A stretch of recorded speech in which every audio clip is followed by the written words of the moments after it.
Capes crew, what's up? This is DarthSparrow, your host tonight for the Capes Crew podcast, episode 173. And I hope you guys are in for what's going to be a crazy, wild, exciting mini episode because I'm here by myself. Like, what are you guys going to do? There's nobody to stop me from saying anything crazy. I'm by myself. This is it. It's just me and you guys, and it's going to get stupid. Okay? I'm going to tell you right now, I'm just going to let you know ahead of time, guys. This might be a shorter episode since I'm by myself and there's only so much ranting I can do. And I'm sure you guys are going to get just tired of this, like right off the bat. But I don't care. We're going to go for it anyways. The elements have been trying to stop me from recording tonight. And I was determined, especially since I didn't have a regular work day. Some strange emergency at work with the boss. So I got to go in late today on Monday, which is of course like everybody my most hated day of the week. I got to go in late and I got to get off early. So I was like, I don't have the normal Monday stress. I'm not like fighting a migraine, and I don't have to like go from work, rush to eat, and then go jump on the airwaves with you guys and try to be charming and funny. I had time to rest today, and it was great, guys. So I was like, I really need to do this. I want to do this. My regular co-host, Mr. Walsh, is probably going to be, rightfully so, a little bit hit and miss the next couple weeks because he just had a brand new baby. So of course we want to congratulate him and the family on the newest member to Familia Walsh, and baby and mom look healthy. I'm sure they're all a bit tired at this point. And super excited for them. So if you follow Casey on Twitter, wish him a heartfelt congratulations, because I know personally all of us over here at the G Dubs are super excited and happy for him. So rightfully so. He might be a gone for the next couple weeks here and there, but until then, my buddy, my good friend Darren generally will be stepping up as my co-host here and there. He was supposed to be on tonight with us, but unfortunately he's having inclement weather issues too. Now, my weather issues because it's like hotter than hell over here in Fresno. It's like it hit like 105. It's going to hit like 113 this week. It's stupid hot. And so the power has been going off, out, in and out at my place. It was out for about an hour and a half last night, and then it went out about 3 or 4 times just this afternoon while I was trying to watch a freaking episode of a show on Netflix. It's driving me crazy. I'm just trying to get through this damn episode, power. But apparently the power didn't care. But anyways, we got lights on right now, and so we're pressing on because I wanted to talk to you guys about some fun stuff that I've been working on lately. So where should I start? Let's talk about what I did this weekend. Thursday, I got to partake of a film with my wife, a brand new film. And Thursday is my Friday since I don't work on the weekends, which is nice because that's when new movies usually come out. And I tend to like to see new movies right when they come out. So we got a chance to go take in Cars on Thursday evening. And if you're not familiar with the Cars franchise, which I don't know how you wouldn't be, maybe you don't have kids. I mean, I don't have kids, so I don't know why. Okay, I don't have an excuse. I freaking love animated movies. Okay, I've loved cartoons and animated movies since I was a kid. Being a geek, I'm sure that's no big surprise. You guys probably don't even care that I go see animated movies on the day they come out. But if you're not familiar with the Cars franchise, Cars is done by Disney and Pixar, so of course it's a CGI computer animated film. It's the story of Lightning McQueen, who is a race car, and in the Cars franchise, the cars are the people. The cars are like living, breathing, animate objects. And Lightning McQueen is a race car driver, and we've seen his story evolve from Cars 1, which is he was the young, cocky new racer. He's very full of himself. He was mean-spirited and rude, and didn't quite understand the importance of life, and all it was about fame and success and being a great race car. And of course, as the events of Cars 1 unfolded, he gets stuck in a small town out in the desert in Radiator Springs, and learns the value of friendship and love and trust and what's really important in life. Cars 2, I don't think was as well received as the first one. It didn't have that like really nice heartfelt story, that genuine like heartfelt backbone that the first one did.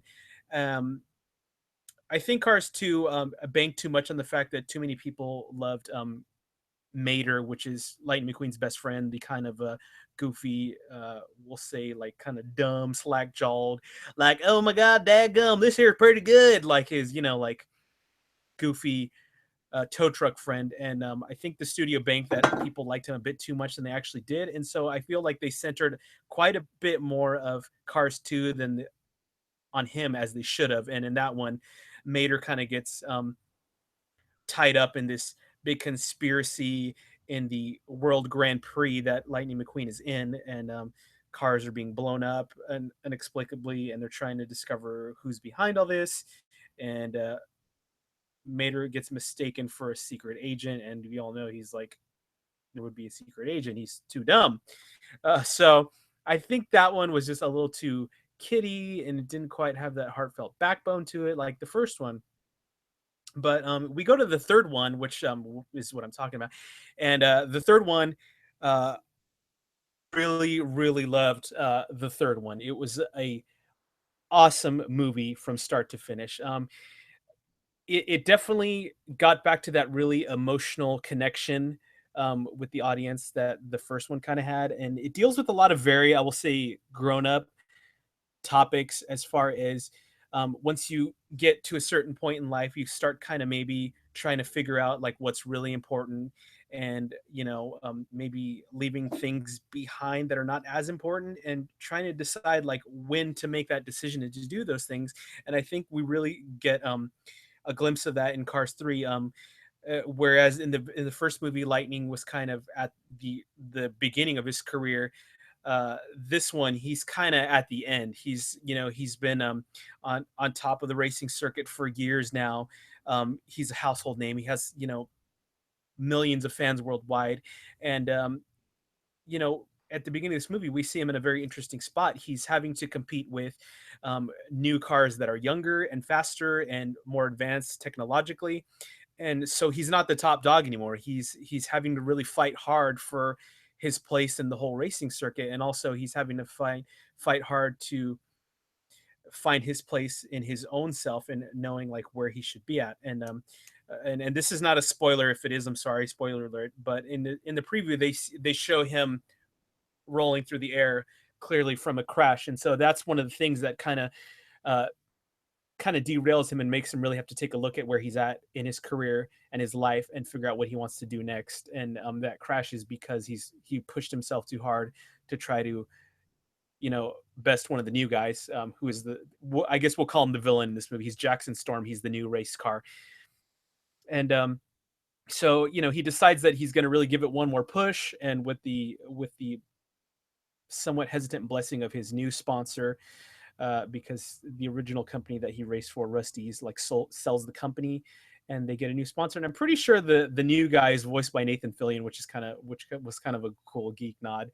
And so he has to train to race one last time, and he makes a deal with his sponsor, and he says, well, if I'm going to race this last race, and if I win, then I decide when I'm going to stop racing. But if not, then I'll go your way. And of course, that way is the way of kind of leaving his legacy where it's at and becoming like a spokesman, and kind of like a Michael Jordan will say, like he's the face of all these products and things like that.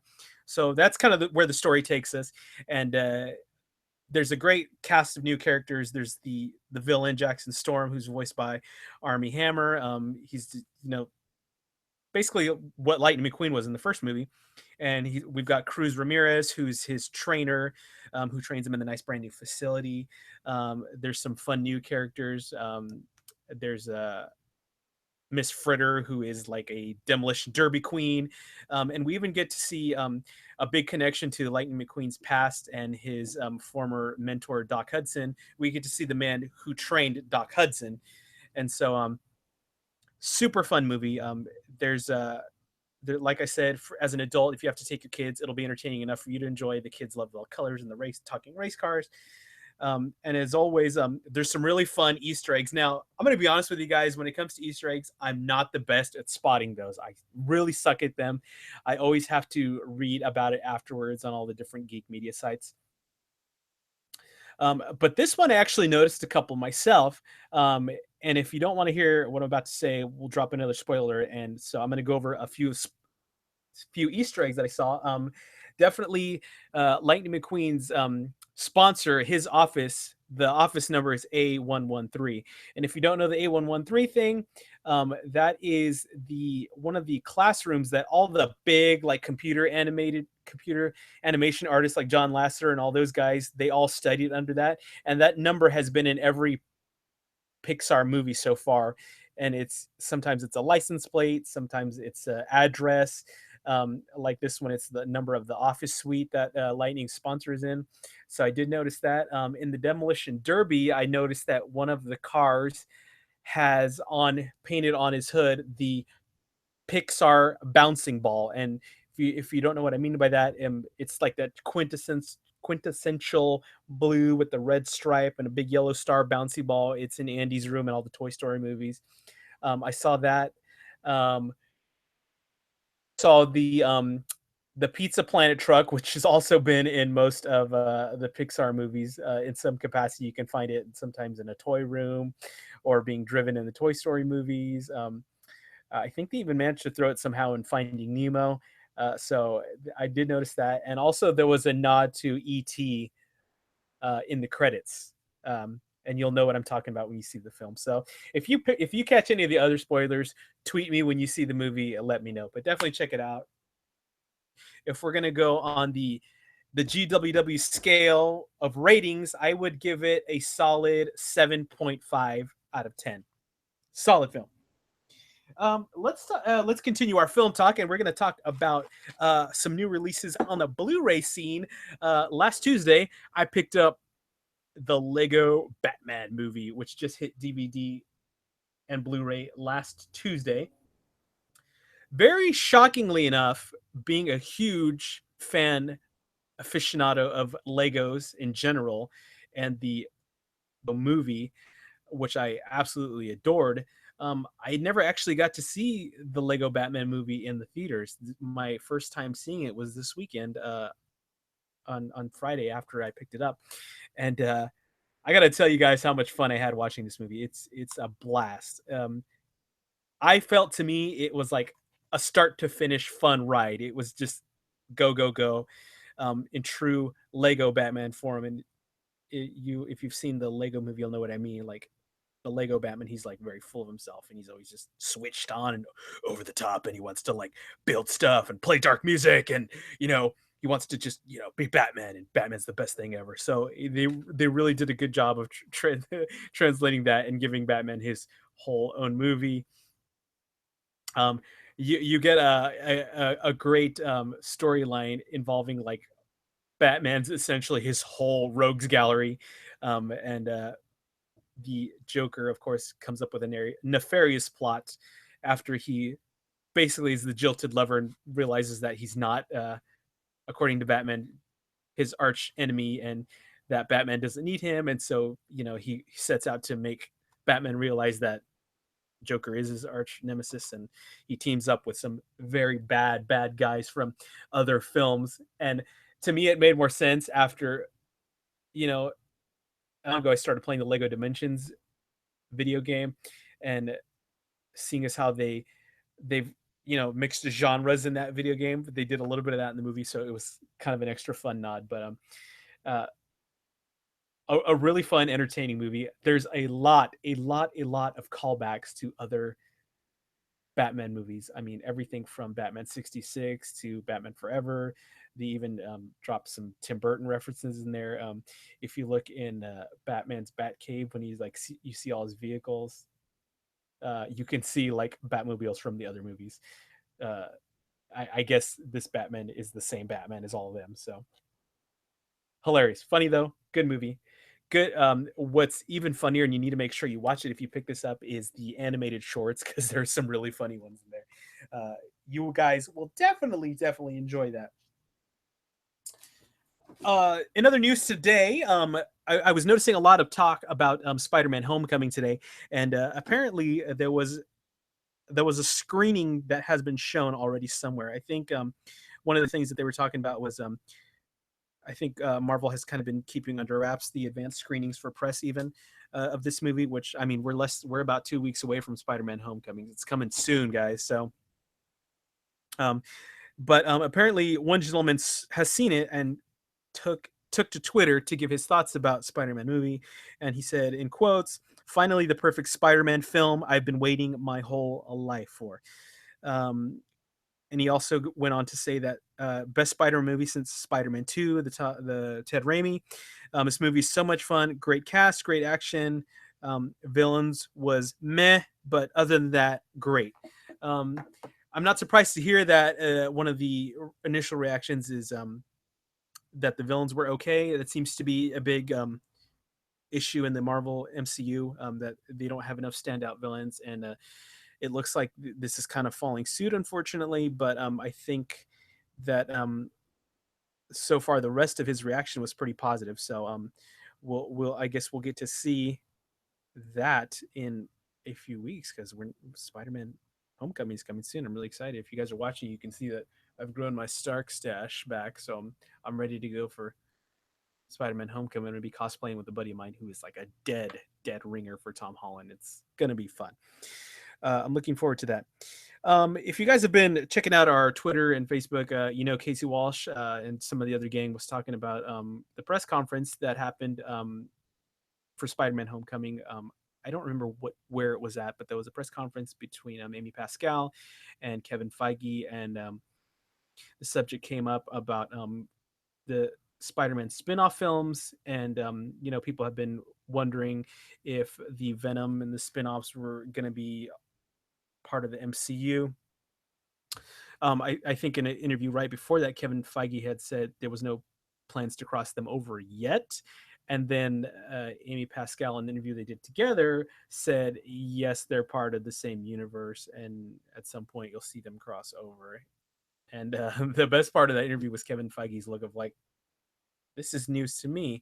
And I was watching an interview or a reaction video from the Nerdist about that, and what they were saying essentially was that this could mean one of two things: either Kevin Feige did know about that and was hopefully saving that to be revealed in a later date, and was surprised that Amy Pascal actually ruined it, or the other one would be that they made this decision without the Marvel peeps knowing about it, and he was genuinely surprised and didn't have any idea that that's where they were going. So, what is going to happen on that front is yet to be seen. There's been a lot of theories apparently that we would see this. I guess there's some fan theories floating around that we would see the symbiote suit at the end of Infinity War, and that would maybe carry it over to the Venom movie, which will be coming out a few months after Infinity War, and maybe Marvel was hoping to save that reveal as we got closer.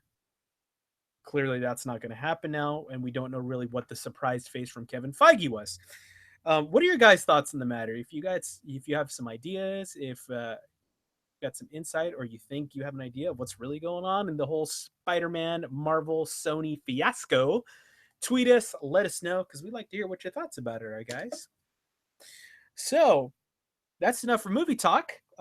Let's talk about comics. I've been reading.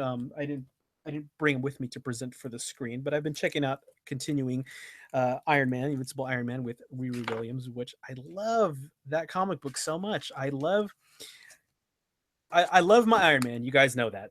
No surprise there. I'm a huge Iron Man aficionado fan. Um, Anything with Iron Man, I'm all about. I love reading it. I think it's having Riri Williams as the center of this comic, as the hero, as the Iron Avenger person in this book, really gives it a nice twist. It gives it a nice little spin, and I still feel like I'm getting my Iron Man because obviously Tony Stark is her AI, and I like seeing their interaction, and I also like seeing how Riri is like a completely new superhero and very different from, we'll say, maybe when Tony became Iron Man, because she's young, She grew up poor, but she's very smart. She's had a lot of tragedies in her lifetime already, and so she puts a very different edge and spin on everything that she does, and learning how to be a superhero, and learning what works, and learning how to deal with her first defeat, which she did in the last book. And I really enjoy seeing her that, and then just seeing how she geeks out when she meets other superheroes. When she met Pepper, and when she met Mary Jane Watson, who's still working for Stark Industries, and so, or who was working for Stark Industries, and that whole thing was really fun. I mean, I feel like it's like how I would be meeting one of them. She's really excited. She's like, "Oh my God, you're Pepper Potts, and you're Rescue," and so that's what I really love about that comic. So keep checking it out. By Bendis, is the writer on that one. I also picked up Star Wars Darth Vader #1. I picked this one up a little late. But I got this. It's by Sol Kamunkoli, Smith, and Curiel. Um, this thing that they keep doing when they start a new series of the same book and they just title it the same dang thing confuses the heck out of me. It drives me up a wall. I'm sorry. I know it's kind of a stupid, trivial thing, but it does. This particular iteration of Darth Vader, how it differs from the other series, which I just freaking loved. This one picks up right after the events of Revenge of the Sith, Episode 3, where Darth Vader has woken up and he's now in this suit, and he realizes that he's killed Padme. And we're dealing with his interaction, the first couple things that him and the Emperor discussed after that whole thing. And then this is the book where they give us our new official canon explanation as to why Sith carry red lightsabers, because kyber crystals, which are the crystals that power Jedi and Sith lightsabers, are living entities, and a Sith can't find a kyber crystal very easily anymore. They have to steal it from a Jedi after killing them. And because the crystal is a living entity, and because Sith are fueled with hatred and rage and sadness, they pour that into the crystal until it bleeds and becomes red. I don't know how I feel about that whole explanation. I honestly like the original one where it was basically Sith got their crystals by creating them like synthetically, like a lab created diamond, so to speak. And because they're not natural occurring, they couldn't get them to be natural colors like Jedi have. They're red. And to me, that always was a testament to how um, Sith, in a lot of ways, work by bending nature and doing things that are unnatural. And so to me, that explanation, I guess, made more sense than calling the crystals like a living entity and making it bleed. A little weird for me. I'm the old school, old Star Wars camp. I read a lot of the expanded universe novels and comics. Still trying to get used to this whole re-explaining things that have already been explained and made sense to me. But that's neither here nor there. Overall, I'm interested to see where this comic's going to go. It's a little early to tell as of right now. I'm on the fence about it. I'm going to give it a chance because it's Darth Vader. I'll continue to read it and check it out. Yeah. So that's that. So that's all I got to read. That's all I got to read this week. Um, Speaking of Darth Vader, I did something really stupid this weekend. My local AAA baseball team, the Fresno Grizzlies, has a Star Wars night every year, and my 501st group that I'm in here in Central California, we have our own squad, which is the Central Valley, South Valley squad. I'm sorry, South Valley squad, and we were again invited to be the headliners at the Star Wars night at the Fresno Grizzlies this past weekend. And if you guys know anything about being Darth Vader, it is like one of the, I mean, up there with like Chewbacca and like anything with latex and robes on the face. Darth Vader is like one of the top 3 to 5 most hot costumes you can wear as a member of the 501st. So let's add to that we're outside and it's about 105 degrees, somewhere around there, 100, 105 degrees on Saturday.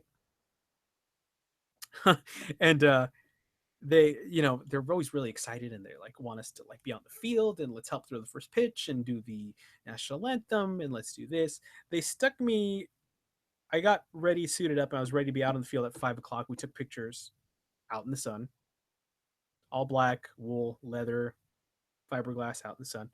I so we took pictures, then we went right away to the field and started doing stuff with them, and it was like, we need to do this now. We need to do this now.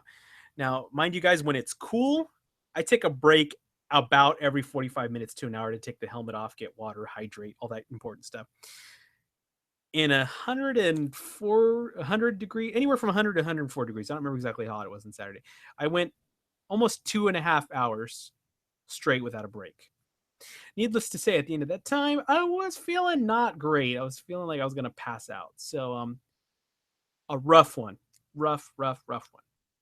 So this is my little PSA. If you're ever in a situation at a convention, or your kids are at Disneyland, or they're out somewhere where there's a mascot and it's the summer, or even any time of the day for that matter, try to be respectful when they say the character needs to take a break.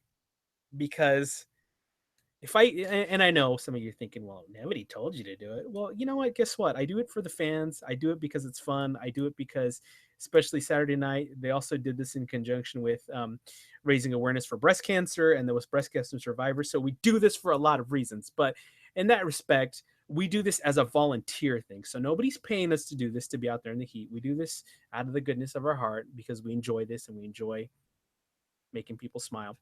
But be respectful when a character says we need to take a break, and don't, oh, well, we've been here for so long. Okay, well, I want you to just imagine with me, if you will. Just go on a mental journey with me, okay? If you took one of those rubbery plastic Rubbermaid waste baskets, okay, and put it on your head and tape the bottom so there's no hole coming out from the opening of the trash can.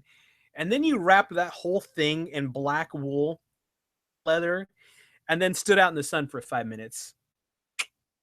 Imagine you're not going to be feeling too well. Not going to be too happy. Now, multiply that by an hour, 2 hours. You tell me how that would go. Okay? Just to give you an idea of what it's like being in that suit. All right? So, PSA, be respectful of people in mascot, costume, characters, suits, things. Okay? Be respectful. Teach your kids about that too. It's important. Okay? Okay, it's hard. It's not easy. That's it. So that's enough about Darth Vader. My last thing tonight that I'm going to talk about is some toy news. San Diego Comic-Con is fast approaching. We are less than a month from the big show in San Diego, the mecca of nerddom on this side of the North American continent. And as always, San Diego Comic-Con promises to have a slew of exclusives and toys that collectors like me chomp at the bit for every single year. It's lines and lines and lines of craziness. And typically, unless you're like super crazy, you're going to camp out overnight, you're not going to get everything you want. My good friend Chris Peary from the site tried several times last year at all varying hours, like 3-4 in the morning, to get a ticket to get in line to the Hasbro booth last year, and never happened. I got to the Hasbro booth on my last day at Comic-Con and was able to get one of the exclusives that hadn't sold out that I really wanted. So if you've never been to Comic-Con and you're wanting exclusives, either be prepared to camp out at 12, 1 o'clock in the morning, and because companies like Hasbro and Funko and Mattel, who are the big ones, do this thing where you have to get in line to get a ticket at the sales pavilion, which is the upstairs pavilion, to come back at a later time to actually get into those specific booths. And that's how that works. That's how you get in. Other than that, you're not getting in. It doesn't matter if you're wearing a press badge or whatever kind of badge, you're not getting in. Okay. So, or you can go, what I usually do is wait and pay the double, sometimes triple markup, and just get them on eBay. You have to kind of decide what your time is worth. Luckily, Funko lately has been doing what they call shared exclusives, where they also sell their exclusive pop vinyls. The Thursday, the official opening day of Comic-Con, at places like Hot Topic and Barnes and Noble. I can't remember. I think Toys R Us had some last year. So they said most of their exclusives are going to be shared this year. But typically that means they usually still have some that they only sell at the con. And the only difference is they put a different sticker on them. Like some, the ones you get at the con will have like a SDCC Comic Con exclusive, and the other ones have like it's a summer convention exclusive. That's what they said last year. But this year, there's a slew of amazing pop vinyls that I really want to get my hands on. My top choice for that, of course, as Casey would say, shocking, is the uh, the Tony Stark exclusive from Funko, based off Spider-Man Homecoming. Now, I bought the regular Tony Stark from Spider-Man Homecoming, and I was talking to my buddy James Hardwick, Hijack Swarm, on the site, old Capes Crew alumni, and I was showing him, and it's Tony from the scene in the trailer where he's in the car with Peter, and he's got the blazer on, and he has a kitty cat shirt on underneath. It's that one, and I'm pretty sure, and I did a little digging, and I think that might be the first. You guys can tweet me and correct me if I'm wrong. Might be the first actual Tony Stark pop vinyl. Now, there have been a slew of Iron Man pop vinyls, and then Iron Man without his mask off showing Tony's face. But as far as official Tony Stark pop vinyls, I think that was the first one. So I got that one.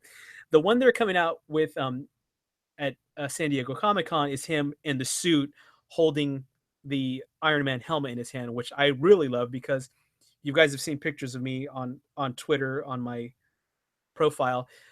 When I usually dress up as Tony Stark, that's how I dress. I usually wear the suit with the sunglasses, and I sometimes carry my helmet. So I feel like I need that, like, really bad.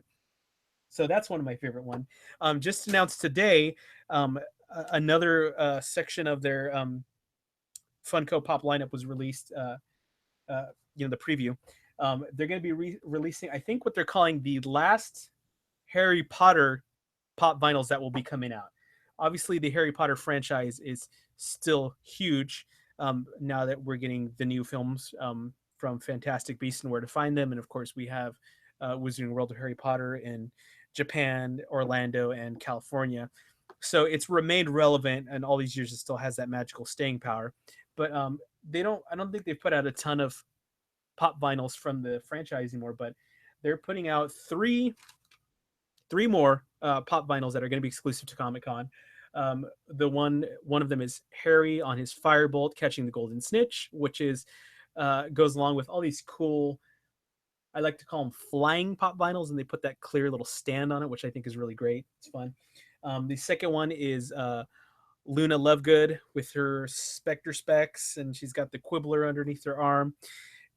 And the third one is one of the what they call the giant size, like 6-inch pop vinyls, and it's one of the creatures from Fantastic Beasts and Where to Find Them. I cannot think of the name of it, but if you've seen the film, it's the small thing that looks like a snake with a bird's face, and it's the thing that turns large, or it grows and shrinks to fit up the space around it.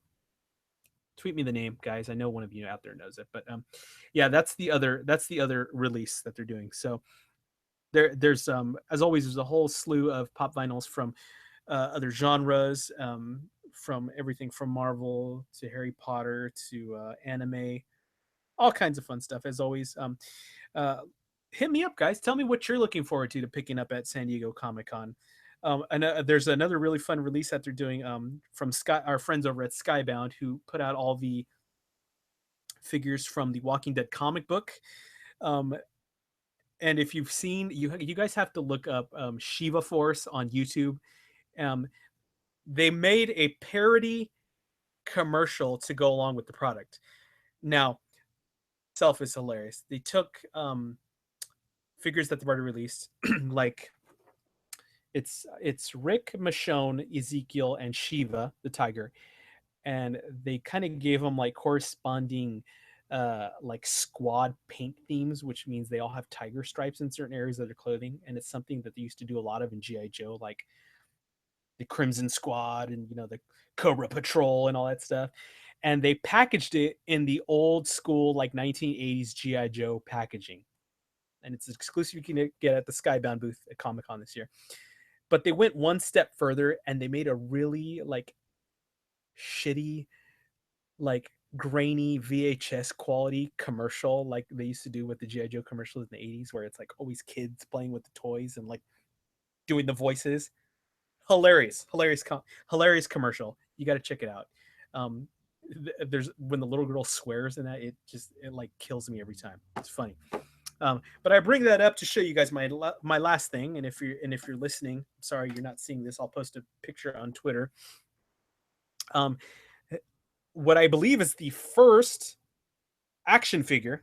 I know there was some company put out these little metal like statues, but I think this is the first action figure of my favorite character from The Walking Dead. That's right. We got our first Negan action figure. And I'll kind of hold it up on the screen so those of you that watch this later on can see. But this Negan action figure is put out by Color Tops. It's a McFarlane Toys figure. It comes in a beautiful, what we call a window packaging with 4-color display. The Negan figure is a 7-inch figure with a great, for a figure of this size, a great likeness of Jeffrey Dean Morgan as Negan, and you can kind of see it there. It comes with a stand that says The Walking Dead on it, and it comes, of course, with Lucille. And I haven't opened this up yet, so I got to do a little more inspecting. But on first view inside the box, the paint on the back, they went a little crazy with the silver. I might touch that up myself, but overall, the figure itself, the paint, the details, the sculpting, the likeness of the figure are exceptional. Without even opening this thing, and I might be a little biased, I'll be honest, because I love the Negan. I got some Negan love going on, especially for Jeffrey Dean Morgan. He's the man. But they did an excellent job. I'm going to give this thing a 9 out of 10. They molded wrinkles into the leather jacket. Instead of doing like what they normally do with figures, like if it had a wrap or a handkerchief around the neck, they would just mold in a straight circle. They made this like odd shaped as like the way the fabric would lay, and doesn't always lay in a perfect circle. They didn't give him much in the way of accessories because I don't think really Negan really needs it. They gave him one different hand so you can pose him differently with Lucille. They gave you a hand to where you can do where he like, he always has that picture where he's pointing the bat at the camera. He's kind of like outstretched his arm, and then of course they give it like the regular holding hand so you can prop the bat up on his shoulder like he always does. This figure, I don't know, I don't think it's common. It's really widely in stores yet. I bought it on eBay from the retailers. Retailers always get their stuff early, and I made out like a bandit and paid like, I think I paid like $22 total, 23, which is about what what these other figures in the line cost, about $20 to $25 at Toys R Us. So, an excellent figure. If you're a fan of the Negan or of Walking Dead, pick this guy up. You won't be disappointed. I think the next big figure that I'm looking forward to is they have a 10-inch line of figures, and they don't put out that many. I think they've had 4 or 5 so far. They've got Rick, Daryl, Michonne, Glenn, and then the next one in the line is going to be Negan. I have that one on pre-order, so when that one comes out, I'll definitely get it, tell you guys what I think about it. And like I said, if you're not watching, I'll post a picture up on Twitter so you guys can see what I'm talking about. But that's it for me, guys. I think I've ranted enough tonight. Thank you for listening and tuning in and letting me take this flying the pod solo on a test drive. And I hope you guys enjoyed it. If not, tell me that we hate you talking by yourself, Will. We don't ever want to hear it again. Whatever, guys. I'm just joking with you. But yeah, I hope you guys had a good time listening to me rant about geek stuff. As always, check us out on the web at thegww.com, where there's news articles, reviews, editorials, comic book reviews, toy reviews, even ride reviews. I threw one of those up not too long ago of the Guardians of the Galaxy Mission Breakout ride. There's always video game stuff, technology, always awesome things going up on the site from our long list of exceptionally talented and amazing hardworking contributors and writers, always putting amazing stuff up on the site. So please check it out at thegww.com, as always, for all the latest in the nerd universe. You can find us on Twitter at Capes Crew, and we're always ranting and chatting about the latest news in comics and entertainment and all that other good stuff. And me personally, you can find me on Twitter at DarthSparrow, where I've lately been posting a lot of stuff about cosplay and comics and movies and all those other things that tickle my fancy, if you know what I mean. Thanks, guys. We hope you'll be back with us next weekend when I'll be joined once again by my awesome, good friend and co-host, Mr. Darren Generally, and we'll bring you the latest in comics for the week, as well as pop culture news, new stuff about comic book movies, and whatever else happens to hit the crazy world of the inner tubes. Until then. So as always, guys, thank you for listening and watching. And I hope you guys all have an awesome evening. And as always, this is Darth Sparrow here, and I will catch you on the geek side.